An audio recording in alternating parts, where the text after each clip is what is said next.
Bonsoir à tous, ce soir nous allons plonger dans l'univers du 7e art et ses décors. C'est le thème de la nouvelle exposition du musée du cinéma et de la photographie à Bueil dans l'Eure. L'occasion de remonter le temps, d'admirer les premiers décors, de découvrir l'évolution des techniques et le monde de ces hommes qui font la magie du cinéma. Et c'est à découvrir tout de suite avec les yeux bien ouverts. De la toile peinte au numérique, le décor de cinéma a très vite évolué au cours du siècle dernier. En France, les premiers décors apparaissent avec Georges Méliès à la fin du 19e siècle. Ils sont simples, peu coûteux et rapides à faire, car Méliès est prolifique. Les décors sont peints sur une toile et les acteurs jouent devant. Ils vont ensuite évoluer avec le cinéma américain et prendre du relief, comme ce décor construit pour le film Notre-Dame de Paris de Jean Delannoy en 1956. Ce décor était construit avec toute cette partie-là jusqu'à la balustrade en bois. Tout ça était fait en staff, que des façades en perspective.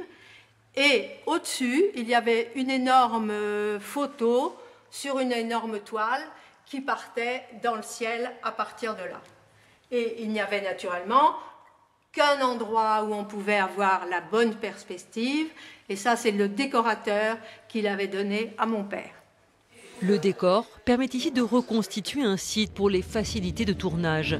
Ce fut également le cas pour le film « Dieu a besoin des hommes » qui se passe sur l'île de Sein en Bretagne.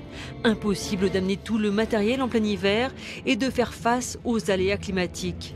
Un village entier a donc été reconstitué au fort de Romainville, à côté de Paris.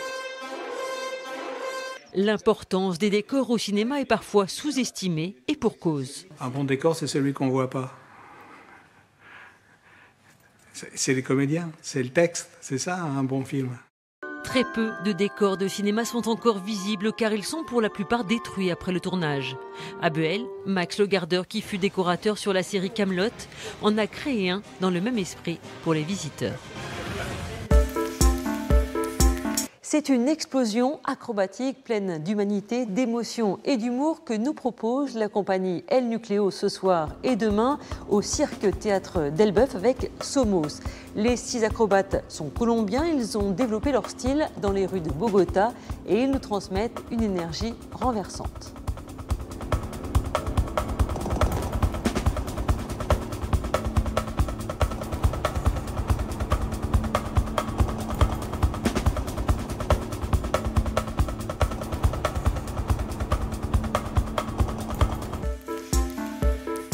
À l'occasion de la Coupe du Monde féminine de football, le festival Footdel nous propose des films autour des femmes et du sport. Le festival prend ses quartiers dans les 9 villes qui accueillent la compétition, dont Le Havre. Ça commence le 6 juin dans différents sites de la ville.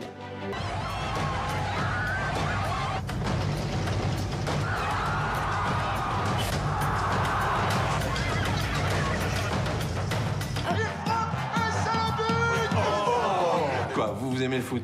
Il y a beaucoup de pays où les filles jouent au foot. On va faire un match de foot féminin. T'es comique, toi, hein?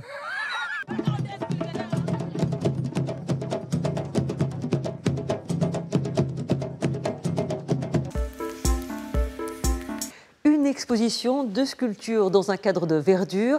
Double jeu, c'est son nom, elle a pour thème l'homme et la nature. Ça se passe dans les jardins d'Étretat, un musée d'art contemporain à ciel ouvert en haut des falaises.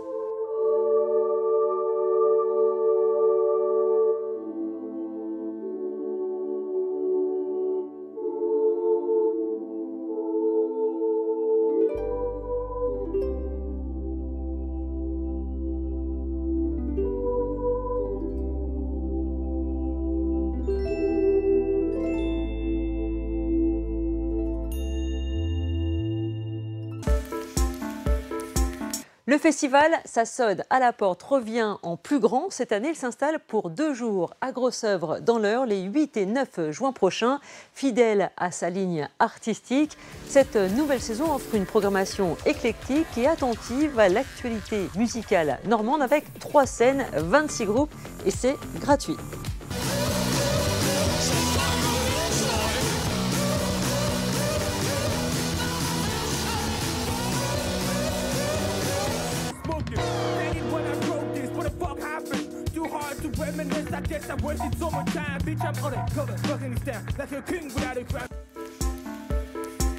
C'est un avant-goût d'Armada que nous propose cette exposition sur les grilles de l'hôtel du département de Rouen. Des photos grand format de bateaux à quai ou en mer présents lors des 2 dernières Armadas. Des scènes de vie, des moments parfois insolites. Les photos sont signées Stéphane Lotte. Ma seule espérance, le seul bonheur que j'ai su conquérir, c'est sur les flots j'ai passé mon enfance. C'est sur les flots qu'un fort vent doit mourir. Hey! Voilà, c'est tout pour ce soir. Prochain rendez-vous le 21 juin pour cause de Pont de l'Ascension et d'Armada. En attendant, gardez les yeux bien ouverts.